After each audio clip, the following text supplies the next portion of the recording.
Ketika banyak orang membuang sisa makanan setiap hari, di saat yang bersamaan, terdapat ribuan orang di pulau seindah Madagaskar yang justru menggali tanah, dicampur dengan sedikit asam jawa, lalu direbus beberapa saat.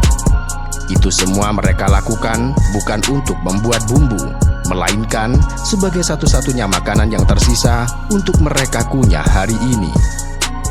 Di ujung dunia yang terkenal dengan keanekaragaman hayatinya yang luar biasa, manusia-manusia itu sedang sekarat dalam diam. Bagi mereka, alam yang indah justru berubah menjadi neraka kelaparan yang nyaris tidak disorot oleh dunia.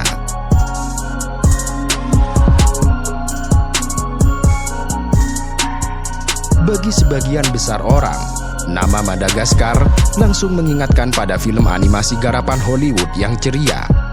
Nama itu menggambarkan pulau tropis dengan hutan yang masih hijau, satwa eksotis seperti lemur, juga alam yang belum tersentuh oleh peradaban modern. Tetapi sayangnya, apa yang tergambar dalam film hanyalah buayan dunia fantasi. Adapun faktanya, di bagian selatan Madagaskar, tepatnya di kawasan yang sering disebut sebagai Grand Sud, lanskapnya justru retak, tandus, dan diselimuti oleh debu. Saat ini, wilayah tersebut menjadi pusat salah satu krisis kemanusiaan dan lingkungan terburuk di abad ke-21. Lebih dari 1 juta warganya terperangkap dalam kelaparan ekstrim, dan sebanyak 97% penduduk di selatan sangat miskin dan berjuang menghadapi kekeringan terburuk dalam 40 tahun terakhir. PBB bahkan memperingatkan bahwa ini berpotensi menjadi kelaparan massal pertama di era modern yang murni didorong oleh perubahan iklim dan bukan oleh peperangan. Bagi masyarakat petani dan gembala di wilayah selatan, kelaparan bukanlah konsep statistik yang abstrak. Mereka sangat memahami dan merasakan makna dari kata kelaparan. Bagi mereka, kelaparan adalah sesuatu yang terlihat sangat nyata, berulang, dan memiliki nama lokal yang disebut sebagai kere. Dalam dialek etnis Antandroy, kere secara harfiah diterjemahkan sebagai mati kelaparan. Penduduk lokal memahami kata kere dalam 4 tahapan yang mematikan. Dimulai dari periode damai yang berlimpah, diikuti oleh kelangkaan pakan ternak namun manusia masih memiliki makanan, kemudian kelangkaan pangan manusia namun ternak dapat bertahan, hingga mencapai fase pamungkas, di mana tidak ada lagi sumber daya bagi manusia maupun ternak, yang menandai puncak dari kematian massal. Ketika kemampuan produksi pangan telah lenyap, penduduk bergantung pada pasar yang harganya tidak terjangkau. Kebutuhan dasar seperti beras impor dijual dengan harga yang tidak masuk akal, berkisar antara 750 hingga 1000 ariary per cangkir, dan bahkan bisa meroket hingga 2000 ariary di daerah-daerah terpencil, atau sekitar Rp8.200. Harga yang tidak masuk akal ini akhirnya menghancurkan daya beli warga miskin, memaksa mereka meninggalkan makanan layak dan beralih mengonsumsi kaktus serta lumpur sekadar untuk mengganjal perut. Kondisi kelaparan ini semakin diperparah oleh hilangnya akses terhadap sumber protein. Daging sapi zebu, hewan yang memiliki nilai gizi sekaligus kultural yang sangat tinggi bagi masyarakat lokal, kini dihargai sekitar 40.000 ariary, atau setara dengan $10 per kilogramnya. Angka ini telah mengubah daging zebu menjadi komoditas sangat langka yang mustahil disentuh oleh keluarga-keluarga yang sedang meregang nyawa akibat kelaparan. Secara kalkulasi makro, Program Pangan Dunia mencatat bahwa biaya pangan minimum yang dibutuhkan untuk sebuah keluarga beranggotakan 5 orang adalah sekitar $45 Amerika Serikat per bulan. Namun, standar minimum kelayakan ini sudah jauh melampaui daya beli sebagian besar penduduk yang saat ini terperangkap di bawah garis kemiskinan ekstrim. Sebagai puncak dari ketidakberdayaan ekonomi tersebut, muncul sebuah pemandangan yang paling menyayat hati, yaitu peralatan rumah tangga dasar seperti panci masak dan sendok kini mulai dijual secara massal oleh para warga. Menjual panci bukanlah sekadar upaya mencari uang receh untuk hari ini, namun sebuah indikator penyerahan diri secara total. Ini merupakan sebuah pertanda kelam bahwa keluarga-keluarga tersebut telah sepenuhnya kehilangan akan harapan. meyakini bahwa tidak akan ada lagi bahan makanan yang bisa mereka masak di masa depan. Di tengah curah hujan yang nyaris nol dan frekuensi badai debu yang secara terus-menerus mengubur sisa-sisa ladang pertanian, sumber pangan tradisional penduduk Madagaskar Selatan telah musnah secara total. Ketika ladang jagung, singkong, dan ubi jalar mengalami kegagalan panen berturut-turut, naluri purba untuk bertahan hidup mendorong mereka untuk memodifikasi batas-batas biologis pencernaannya.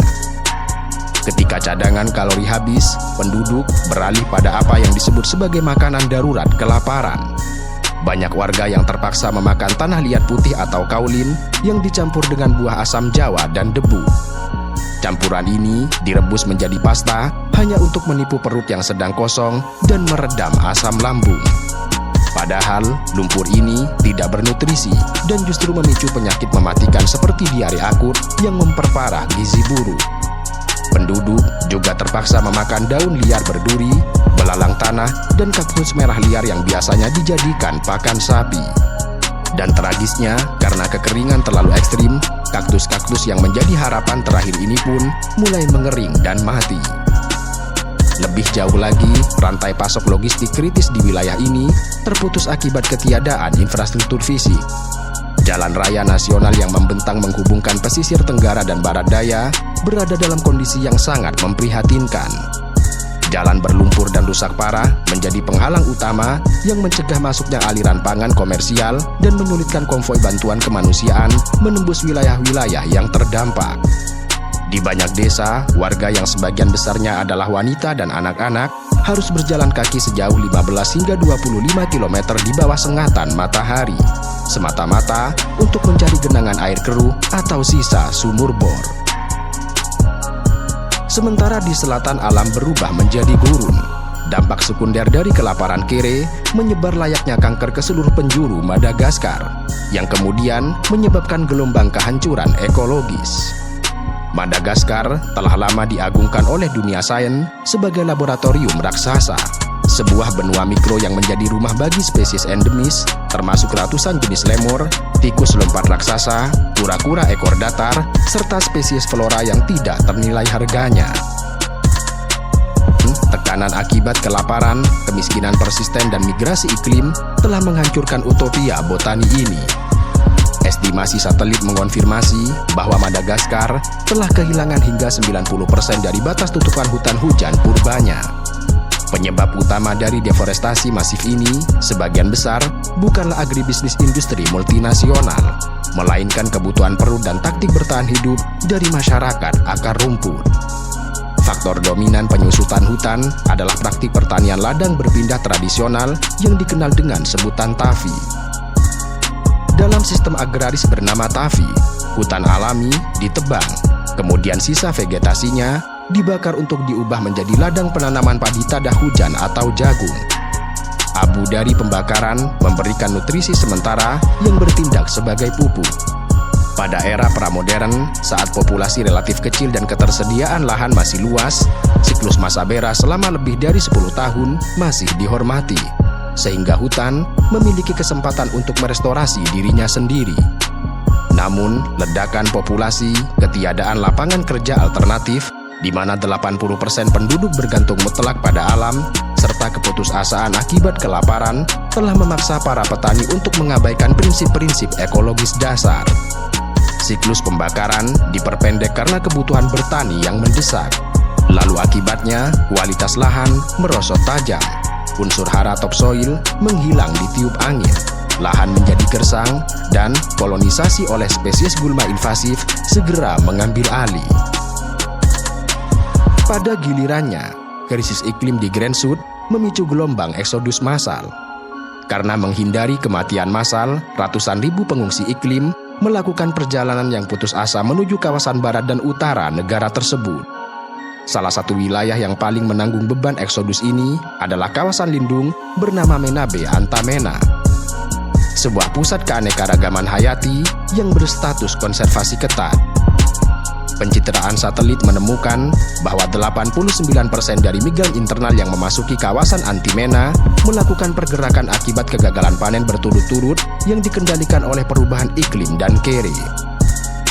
Setibanya di kawasan tersebut, tanpa modal ekonomi dan tanpa dukungan dari negara, para pengungsi didorong oleh insting bertahan hidup primer untuk membuka lahan secara ilegal di dalam zona lindung. Mereka membabat habis hutan kering primer untuk mengubahnya menjadi ladang komoditas komersial jangka pendek seperti jagung dan kacang tanah. Antara tahun 2017 hingga 2022 saja, kawasan inti Antimena kehilangan lebih dari 22% tutupan hutannya. Sementara area pinggiran penyangganya kehilangan hingga 36% habitat alami. Aktivitas ini, meskipun dimotivasi oleh kemiskinan, pada gilirannya dieksploitasi oleh elit lokal korup yang mengendalikan rantai pasok jagung, dan kemudian memperparah kerusakan ekologis yang mengancam kepunahan Lemurticus madamibarte, spesies primata terkecil di dunia. Para pemimpin dunia sering menyebut petaka ini sebagai kelaparan pertama murni akibat perubahan iklim. Argumen ini sangatlah masuk akal. Madagaskar hanya menyumbang 0,01% emisi karbon global, tetapi mereka menjadi yang paling menderita akibat cuaca ekstrim. Para ilmuwan dan analis menilai bahwa ini bukan 100% salah alam. Krisis ini adalah gabungan dari banyak kegagalan, mulai dari penggundulan hutan, tidak adanya sistem irigasi air yang baik dari pemerintah, ketergantungan pada pertanian tada hujan tanpa inovasi bibit unggul, serangan wabah belalang, dan kemiskinan yang dibiarkan berlarut-larut. Menyalahkan iklim semata seringkali dijadikan tameng oleh pemerintah agar terbebas dari tanggung jawab atas kegagalan kebijakan mereka. Di tengah keputusasaan yang melumpuhkan sebagian besar penduduk selatan, muncul satu pertanyaan mendasar yang memilukan. Di manakah dunia untuk Madagaskar? Mengapa krisis Madagaskar, di mana ratusan ribu anak berada di ambang kematian yang perlahan dan menyakitkan, tidak memonopoli tajuk utama berita internasional layaknya konflik bersenjata di Eropa Timur atau Timur Tengah? Dan jawabannya tersembunyi dalam struktur industri media, geografi politik, dan fenomena moral yang telah membeku. Di dalam literatur sosiologi kemanusiaan, kelaparan di Madagaskar secara akademis digolongkan sebagai representasi utama dari krisis bisu. Angka kematian statistik, seberapapun besarnya, telah gagal merangsang sentimen kolektif jika tidak diterjemahkan ke dalam narasi visual emosional yang memenuhi kriteria industri media. Media arus utama barat beroperasi di bawah rezim nilai berita yang sangat bias. Dan untuk menjadi sebuah krisis yang terekspos secara berlebihan layaknya situasi bencana kemanusiaan di tempat lain, sebuah bencana seringkali mensyaratkan adanya antagonis yang jelas, seperti milisi bersenjata, bom dari udara, atau perebutan kekuasaan geopolitik yang melibatkan kepentingan negara-negara adidaya. Sebaliknya, Madagaskar menawarkan musuh yang abstrak, cuaca yang memanas, kegagalan birokrasi, dan siklus iklim yang hampa. Kelaparan yang disebabkan oleh iklim membunuh secara perlahan melalui malnutrisi kronis yang sunyi tanpa ledakan dramatis yang sedap untuk disajikan di prime time televisi. Selain itu, faktor hambatan struktural dan geografis meletakkan paku di peti mati perhatian global. Posisi Madagaskar sebagai kepulauan yang sangat terisolasi di pesisir Samudra Hindia bagian barat dengan infrastruktur telekomunikasi dan transportasi jalan raya yang hancur lebur secara fisik menghalangi jurnalis foto dan kru peliput independen untuk menembus desa-desa yang paling menderita. Kesulitan logistik ini mengakibatkan defisit penceritaan di panggung internasional. Selain itu, terdapat juga unsur warisan rasisme jurnalistik dan stempel kelam terkait narasi bencana Afrika. Publik internasional telah dikondisikan selama puluhan tahun untuk mengonsumsi gambar anak-anak Afrika yang kelaparan dengan lalat di wajah mereka. Pengurungan respon emosional massal ini kemudian melahirkan fatalisme, yaitu terbentuknya asumsi makro bahwa wilayah Afrika dan pulau-pulau di sekitarnya memang secara alamiah sudah ditakdirkan untuk terus mengalami peperangan atau kekeringan abadi. Dan kelaparan adalah sesuatu yang biasa.